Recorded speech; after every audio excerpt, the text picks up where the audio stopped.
Okay, now the audio's working. Okay, so thank you guys for taking the time to watch this live stream. And just let me know if there's any issues with any audio or anything like that. Just want to make sure my audio's up because I forgot to turn on my mic. So again, what we're going to be going over today is sleep and really diving into how sleep can really impact your muscle growth. So, of course, before I do get going with discussing this topic, what I do want to share is that I do have a website, of course, that's bponlinefitness.com. So on that website, I share a ton of information on there as it relates to online fitness coaching. There's a ton of free, valuable information that you can check out there.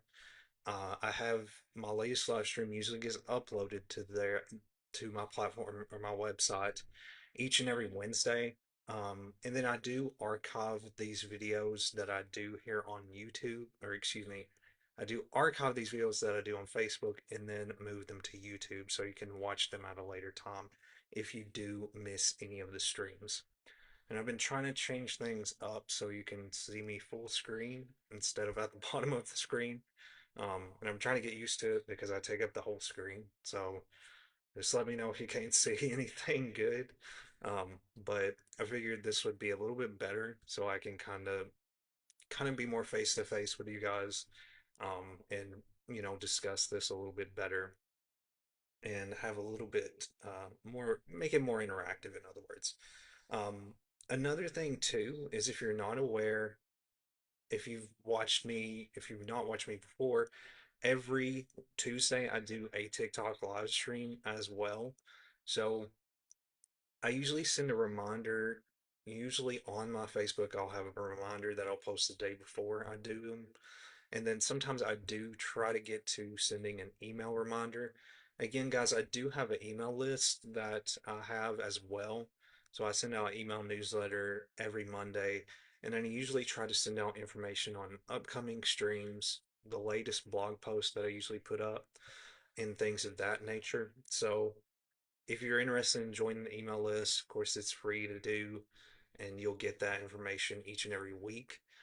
So that's another thing too. I'll likely share that link to where you can actually sign up to the list. Um, but again, I just want to share these things in advance. So if you guys have not watched before, or if you're not familiar with sort of what I do on here, you kind of have an idea. So again, we're going to be talking about sleep. And what we're going to be talking about when it comes to sleep is basically how sleep can impact your sort of muscle gain and how it can make a difference, depending on the quality of sleep you have and how it can really impact how you progress in your workouts. And I touched a little bit about recovery and rest yesterday, when I did a stream on TikTok where I talked a little bit about rest periods in between sets and workouts.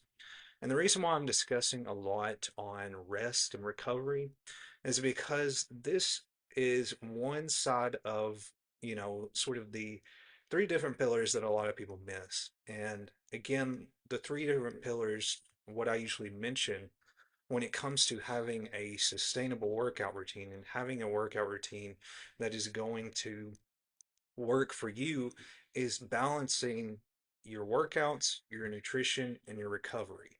And all of those need to be properly balanced in a way to where you can accomplish your goal. So these are the different topics that I'm going to be going over in this specific live stream. Each stream, if you've not watched before, I try to keep things in a, you know, organized manner, and I try to make it a priority to not make this stuff difficult to understand. Because there's a lot of different terms that I'll go over, and I usually try to clear those up if you're not familiar with what I'm talking about. Because when it comes to fitness, there's a lot of different terms that kind of get thrown around and can be hard to understand.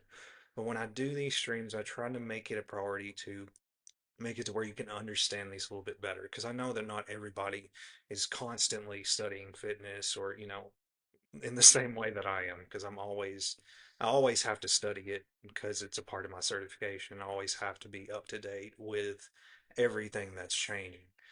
So it's a constant thing for me, but I try to make it to where it's more understandable to somebody who's not, sort of exposed to it every day. So these are the topics that we're going to go over. We're going to go over sleep is when you actually build muscle, growth hormones as well, why sleep makes you weaker, or why poor sleep, I should say, makes you weaker. Sleep versus cortisol. Sleep is the gatekeeper to protein utilization. Why pumps, soreness, and strength stall bad sleep. And sleep improves insulin. So these are all the points that we're kind of going to be discussing as we go through this specific stream. So the first thing we want to discuss, of course, and I'm going to try to get my face a little bit off the screen, um, is that sleep is when muscle is actually built. So, of course, when we're doing training, that is the signal that we're giving to our muscles.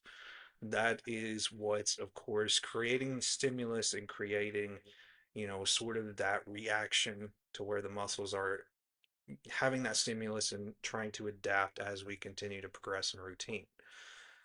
And then what sleep does is just that adaptation. It's helping the muscle fibers be able to repair and recover. So what happens during your workout is that muscle fibers experience mechanical tension. There's micro damage that is created in those muscles, and the nervous system is stressed. So even though you kind of see a pattern where there's damage and there's stress, this is not necessarily a bad thing. Our muscles are naturally, whatever exercise that we do, whatever, workout we place on our body, our muscles are naturally going to tear. There's going to be micro tears that happen in the muscle, and we're going to stress our nervous system out because we're doing something that it may not be used to. So that's going to naturally happen, when you're going through workouts. And so what sleep is doing is it is helping, of course, to repair that muscle that we go through, the workouts that we do, when we have stressed those muscles, what sleep is doing, especially good quality sleep, is what that's doing is helping to really repair those muscles and build them stronger. So again, it's not only your sleep that you, of course, have to think about, but it's all the other factors, especially when we're talking about recovery, your nutrition and your sleep. So, of course, your workouts are going to matter, but it does matter more so what you're doing outside of that routine. Because a lot of times we emphasize one specific thing and we don't think about all the different factors that play into progression. So, growth hormone is another thing too that I want to mention. So, growth hormone, or also known as GH, is what drives tissue repair and muscle recovery as well as fat metabolism. So, it supports collagen synthesis, joint health, and muscle rebuilding. Training creates the signal, and then sleep provides the hormones to act on it. So when the GH is released, again, that's your growth hormone, the largest GH pulse happens during deep sleep. And I'm going to discuss the sleep phases. So I don't want you to feel like you're not going to know what deep sleep is because I am going to discuss what that means. So especially in the first 3 to 5 hours of high quality sleep, that growth hormone is going to be released. So if you have fragmented or short sleep, it's going to blunt that growth hormone release. So it's going to completely prevent it from sort of being activated, in other words. So I'm pretty sure don't I don't want to get too ahead of myself because I may get ahead of myself saying this, but I do want to mention the sleep stages. So when you are going, when you sleep at night, you go through 3 different phases in your sleep. And the way that you can identify this is if you use like a sleep tracker, so if you're using Apple Watch or a Fitbit, anything to that effect, you can track your sleep. And I really recommend anybody do this, especially if they have, if you have those. I'm not saying you got to go out and buy those, but if you're really, serious and you want to sort of get a grasp on your different metrics, then I think it would be beneficial to do it. Because for me, I track my sleep every night. I've been tracking it for a long time. And I think really helps and it builds an awareness on how well your sleep patterns are. And I've noticed that sort of keeping track of my sleep, it makes me more aware on creating a proper sleep schedule and a proper time to where I sort of wind down, at the end of the day. And so I think when you have a way to track it, it helps to make you more aware of it. Whereas when you're not tracking it, you don't really know how much sleep you're necessarily getting. And from what I've tracked with Apple Watch, which is what I've used, I have used Fitbit before. They've both been pretty well as far as, tracking your sleep. And if you use any of those particular different sort of, like different types of, like when we're talking about Apple Watch or Fitbit, what you'll notice is that when you're tracking those, there's a specific app that you'll use for either of those platforms. And I need to make like another presentation where I break down a little bit about the sleep patterns. But what you'll notice is that you'll have a graph that kind of goes up and down. And in that graph, you'll go through three different stages in your sleep. So there is a deep sleep phase that you go through. There is a REM sleep phase, which is your REM, your rapid eye movement phase, and then there's your core sleep phase. And then also, depending on what you use, there is another phase which is your awake. So if you get up in the middle of the night, that bar will probably peak up. So if like you get up and use the bathroom, your bars are going to kind of peak up and it'll go back down when you go back to sleep. So it's technically four, but you're awake in that other phase. So what you want to monitor the most when you're sort of looking at your graph and you're tracking sleep is the deep sleep phase. The longer your deep sleep phase is, the better rest that you're going to get, and the better you're going to help with that muscle repair process. And another thing too is I know that we can't necessarily control how well we sleep, but there are things that we can do when we create habits, like proper sort of nighttime habits and winding down habits that are going to help sort of be able to create a sustainable sort of sleep pattern and consistent sleep pattern. For me, when I started tracking, my sleep was kind of all over the place, and then I got it to a point to where it stays really consistent. I sleep roughly 7 to 7.5 hours, or not 7 hours, 7.5 hours. But I sleep kind of around that, and it stays consistent as I've tracked it. Now, there's some times where I get maybe a little bit below 7, but it still stays pretty consistent. And so we can't necessarily, alter our sleep, you know, like just on a whim. But what we can do is create the habits to do that. So I know I'm kind of diving far there, but I think in the future, I'm going to make a breakdown of your different sleep patterns and sort of how to track those, like especially with Apple Watch. I'm really familiar with Apple Watch and how the sleep and the health tracker kind of works on there. So I may do that in the future. But let's continue on and go over why poor sleep makes you weaker. So, sleep again isn't a passive reset, it's a crucial part of your routine. So, it's your strength multiplier. So, if you skip it, your body is going to pay the price. And you're going to notice that if you have poor sleep, it's going to drastically affect how you perform in workouts. So, what happens if you have poor sleep is that your nervous system is going to underperform. So poor sleep is going to reduce motor unit recruitment. And what motor unit recruitment means is the amount of muscle fibers that are being recruited to perform a workout. So you want to have as much recruited in order to maximize muscle growth and in order to maximize, that muscle engagement in your workout. The less you're recruiting, the weaker your performance is going to be. So again, what this means is that you're going to have slower reaction times in your workouts, and you're going to have a weaker force output, which is how, sufficiently you can lift those weights. So heavy lifts are going to feel heavier because the brain can't fire muscles efficiently. So you're going to notice a complete difference in if you have a full sleep, a good amount of sleep, and then versus if you don't have, a very consistent amount of sleep.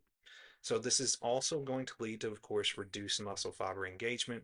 So there's less high threshold on motor unit engagement. Again, we're not getting as much muscle fibers engaged, and it's going to be harder to tap into the fast twitch muscle fibers, which is your power fibers. So if you're not aware, there are two different muscle fibers that are being used in exercises.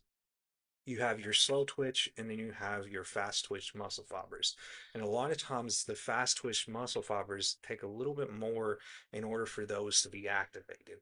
And what those do is again your more power, muscle fibers and helping with, being able to perform the exercise way more efficiently and activating more of those fibers. So you want to have workouts that activate more of those types of muscle fibers, if that makes sense. So you don't necessarily have to know the ins and outs of what, all about what those muscle fibers are, but you just need to know that there's two different ones. And when you perform workouts more efficiently, you're activating more of those good power muscle fibers. So strength is going to drop, of course, even if muscle size hasn't changed. So you may still be having, the same as far as your muscle is concerned and your physique, you may still have it, but your strength may alter even if you don't have sufficient sleep. So keep that in mind as well. So let me slide over to this side so you can see what I have here. So another thing you have to keep in mind is that there is a lower energy and power output as well. So your glycogen is going to be depleted. And when you have sort of lower energy and a lower power output, and what glycogen is sort of an energy source. You get most of glycogen from carbs. And I don't want to go too far into nutrition, but when it comes to carbs, if you notice that, if certain people have a more low carb diet, their energy level is going to be down. And so when you don't have sort of sufficient carbs, that's why, because you don't have that glycogen in your body. So just know that when you have sort of less sleep, you have a lot of depleted glycogen, which again is energy that's helping you to perform better in your workouts. You're going to have a reduced ATP availability. Again, this is an energy source in the body at the same time as well. So explosive strength and bar speed take a hit. So again, what we're basically, going over here in this last point is that the way you perform workouts is going to just drastically be cut down. You're not going to perform them efficiently. Your energy is just not going to be there to do what it needs to do in order to really activate those muscles better, if that makes sense. So if there's anything that you're unsure of what I'm saying here, just let me know. I try to make this, because when we're talking about glycogen and ATP, just know, that those are energy sources. And that's all you kind of need to know about that. So I don't want you to get hung up on all these crazy terms because it's going to come up. But that's what we're talking about is we're talking about kind of these energy sources. So it's going to drastically affect those energy sources in the body. So the next point, of course, is on sleep versus cortisol. So cortisol is something that I've discussed before. And again, when we're talking about cortisol, I've got this slide messed up again. So I'm going to talk about cortisol. Okay. So just forget that slide for now because I messed it up. But what cortisol is basically it is a stress hormone that's in the body.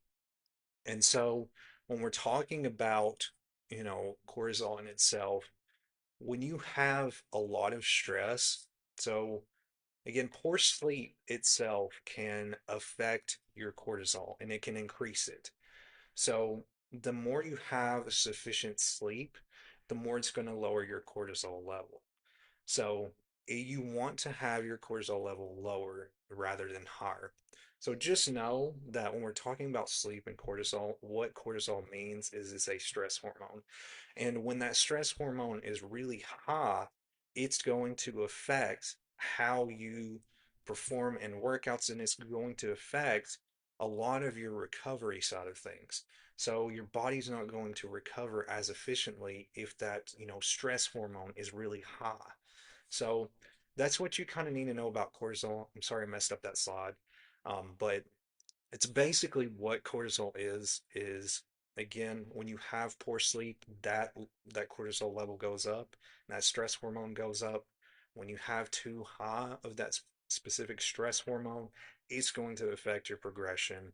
And when you have that, if you have that growth hormone consistently, not growth hormone, stress hormone consistently, it's going to affect when your recovery as you go down the road in your workout routine. So you just need to know that as far as when it comes to cortisol. So sleep is the gatekeeper of protein utilization. So what sleep controls? So muscle protein synthesis. This is another thing. Again, I want you to not worry about a lot of these different terms too much. What muscle protein synthesis is basically sort of the recovery and the repair process that's happening in your muscles post workout.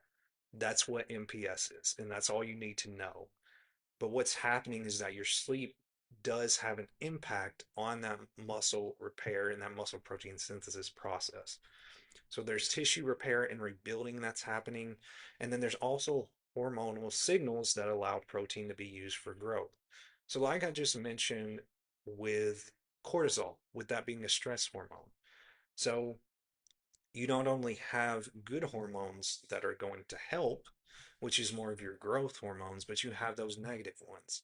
So when you have more of those growth hormones, sort of working versus that cortisol, that stress hormone, then that's going to benefit you. The more sleep you have, the more of those good growth hormones are going to help with using that protein sufficiently in your body. So I know we have protein that we're mentioning here. And like I mentioned, it's not just sleep that you have to focus on. You do have to focus on nutrition. So your nutrition has to complement, of course, your sleep. When you have your nutrition where it needs to be and your sleep where it needs to be, then that's when you're going to see those results start to add up more consistently. When you have one that's lacking, if you have poor sleep, but your nutrition's good, your workouts are good, it's still going to affect your progress. So again, I don't want you to focus. Of course, we're talking about sleep, but I want you to be aware that it's not just that in itself that you just have to focus on. You have to focus on all of these different aspects in order to really get the results that you're wanting. So when sleep is adequate, again, protein is directed towards muscle repair. Growth hormone supports tissue rebuilding, training damage is efficiently repaired, and lean mass is protected. So when sleep is poor, this muscle protein synthesis is blunted. Again, it's affecting that repair process and it's preventing it from really doing what it needs to do. Protein is diverted towards stress response. Again, this is kind of like what I just mentioned. If your sleep is really poor, you're having that stress hormone that's sort of being activated more than your growth hormone. So that's sort of what's happening there. So you are kind of diverting that when your sleep is really poor. So muscle breakdown increases. Muscle breakdown is not a good thing. So muscle breakdown is the opposite of, muscle growth. It's whenever your recovery is not, doing what it should do. Your muscles are not recovering, in other words. They're breaking down. So you don't want that to happen. So, and again, recovery from training slows. So if you have poor sleep, really consistently, it's going to drastically affect your training. As you go into your training each day, you're not going to feel all there. And like what I mentioned with the nervous system, it's not only, how you're lifting the weights, but how you focus on sort of your workouts with intention. That's going to drastically be affected too.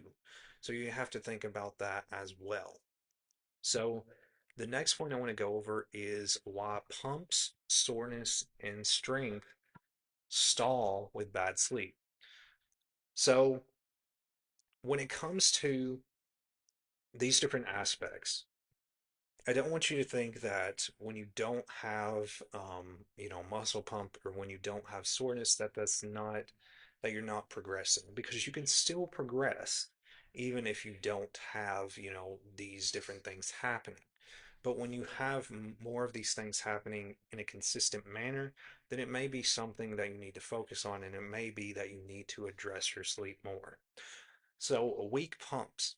So, what pumps are is to sort of describe what that means is basically when you're in the workout and you sort of feel like your muscles are more fuller, like you just feel a lot of, sort of blood going into those muscles. When you have that sort of full feeling in your muscles, that's basically what a pump is. And that's a good thing when that happens. It's not necessarily a bad thing, but I don't want you to equate that necessarily to progress. But you're going to have a little bit weaker pumps and you're not going to have as many pumps happening consistently. So when this when you have poor sleep, this is going to reduce that insulin sensitivity in the body. Glycogen stores are going to stay low. Again, your energy, that's that energy source in the body. Blood flow and cell hydration decreases. Again, when that muscle pump is happening, there's a lot of blood flow happening, and that's why your muscles kind of have that full effect because you have a lot of blood flow going through those muscles. So, muscles will struggle to fill up during training. So, when you have weak sleep, you're not going to have as many pumps, in other words. You're going to have lingering soreness. So, soreness is one thing I've discussed before in some streams because a lot of times we, focus on soreness a lot and we think, okay, if I'm sore from a workout, then that means, I'm progressing. But that's not necessarily true. But one thing that you do need to be aware of that can really hinder your progress is if you're having really consistent soreness that's lasting for a long period of time. Now, there is a term that is called delayed onset muscle soreness. And this happens usually 24 to 78 hours after your workout. And this is a normal type of soreness. So if you have soreness that happens around that period, that's not necessarily bad. That's a normal soreness. But if you have soreness that is very consistent and you're kind of having an achy sort of feeling really consistently and days on end, then that means you likely need to address your sleep a little bit more in your recovery side of things. So when you have lingering soreness, this is going to lead to inflammation that stays elevated. Again, that inflammation and soreness kind of going hand in hand. That muscle repair again is going to be delayed if you have that consistent soreness. Growth hormone is not going to be released, it's going to be reduced very much. And then your recovery again between your sessions slow. You're sort of seeing a pattern. When you have all of these different factors, it's drastically affecting your results. So, another thing too is that when we're talking about bad sleep, your strength is going to stall. So, again, you're going to fatigue that nervous system and it's going to really accumulate. So, the nervous system, again, a lot has to do with your brain. And so, when your brain is not able to, have that sufficient sort of processing power, it's affecting how your strength is going to be in your workouts. Motor unit recruitment again drops, so that's your muscle fibers, the amount of muscle fibers being used, and then your coordination and your force output is going to decline. So you're not going to be as focused, you're not going to be able to really lift that weight with a proper force and a good consistent, sort of range of motion. So you have to think about that as well. Weights are going to feel heavier despite the effort. So even if your effort has been consistent with your other workouts and then you get to the next one and it's, you know, continuously to slow down, then that means you need to address more of your sleep and recovery. So sleep improves insulin. So if you've heard the term insulin, you've likely heard it on commercials. I know that there is a term that happens on like fat loss commercials where they talk about insulin resistance. So basically what that means is that your body is not able to sort of sufficiently use that insulin, of course, to address like, fat loss and things of that nature. But when you have good sleep, it's going to improve that. So the insulin is going to be used more effectively. So, what quality sleep does is that it improves how muscles respond to insulin. It's going to help shuttle carbohydrates into the muscles. Keep in mind, carbohydrates are a good thing. They do get a bad rap, but they are a good thing when you focus on the proper types of carbohydrates in your body. And again, I know this is a nutrition thing, but carbohydrates are a really good thing to have in your body, but it's about the quality of the carbohydrates that you have, which is complex carbs. So again, I don't want to go too far deep into that side because it's kind of getting outside of what we're talking about. But just know, again, this goes back hand in hand that nutrition and sleep have that connection. So it also supports your glycogen refilling after training. Again, that's the energy source. It stabilizes daily energy levels, so your energy is going to stay more consistent throughout the day. Another thing, what happens when poor sleep? So when you have poor sleep, that insulin sensitivity is going to drop. So again, what we're seeing here is that it's all about when you have quality sleep, you're seeing these energy levels sort of stay where they need to be. Your carbohydrates are being used properly, your glycogen is refilling after training, so you've got all these good things happening. But then what happens is when we have poor sleep, that insulin sensitivity drops, your carbohydrates are used less efficiently, blood sugar swing increases, and then your recovery from your nutrition becomes less effective. So again, we're kind of having a balance. It's again about a balance of that nutrition, that sleep all together. So you need, those good quality carbs in your diet as well. So I do want to slide over so you guys can see what I have on this other side because I got it covered up. But um, again, just keep in mind that when we're going over quality sleep, you're going to improve that muscle, how the muscles respond to insulin. It's going to help shuttle carbohydrates in the muscle. It's going to support that glycogen, refilling it after training, and then it's going to stabilize your daily energy levels. So, believe that's the last one. So, that is all that we have today on this particular topic. I know I touched on quite a bit of things, and I know there's a lot of stuff there, but if you're interested in, learning more about online fitness coaching, again, I do have my website and I do have my email on screen if you are interested in reaching out to me. Again, guys, if there's any questions on anything I've discussed here today that you are unsure of and you really, not aware of, I'm trying to get myself off the screen so you can see the background. But if there's anything you're unsure of and you're not aware of what I discussed here today, feel free to let me know. But again, this is my contact information here on screen if you're interested in reaching out and learning more. But again, the reason why I'm discussing this is because we've got to make sure that we have all of the pillars, like I mentioned, together. And the more that we think about how we approach, our recovery, the more it's going to drastically affect our results that we have in workouts. So that's why I'm discussing this when it comes to sleep. So I hope that this wasn't boring and I hope that this wasn't overwhelming because I know it was a lot of stuff that I went over. But again, if you have questions about anything that I went over, feel free to let me know. But thank you guys once again for your time. I hope you found this helpful and valuable. I'll have another live stream, of course, next Wednesday at 12 p.m. Central Standard Time. And again, guys, feel free to check out my TikTok streams that I do every Tuesday at 12 p.m. Central Standard Time as well. I'm likely going to try maybe doing streams on YouTube maybe in the future or Substack. I haven't decided yet, but I'm thinking about trying another platform to do streams on as well. But I'm just kind of deciding what I want to do from there because I do have a lot that I'm balancing right now. But that is something that I'm thinking about doing. But I really, again, appreciate your time. If you guys really found this helpful and you think anybody could benefit from it, feel free to share this.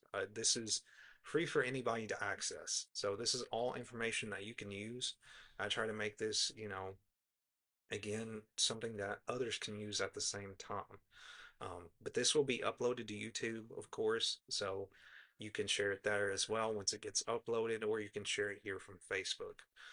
But thank you guys once again for your time. I hope you found this helpful and valuable. And I will see you guys next Wednesday at 12 p.m. Central Standard Time in the next live stream. So thank you guys once again for watching.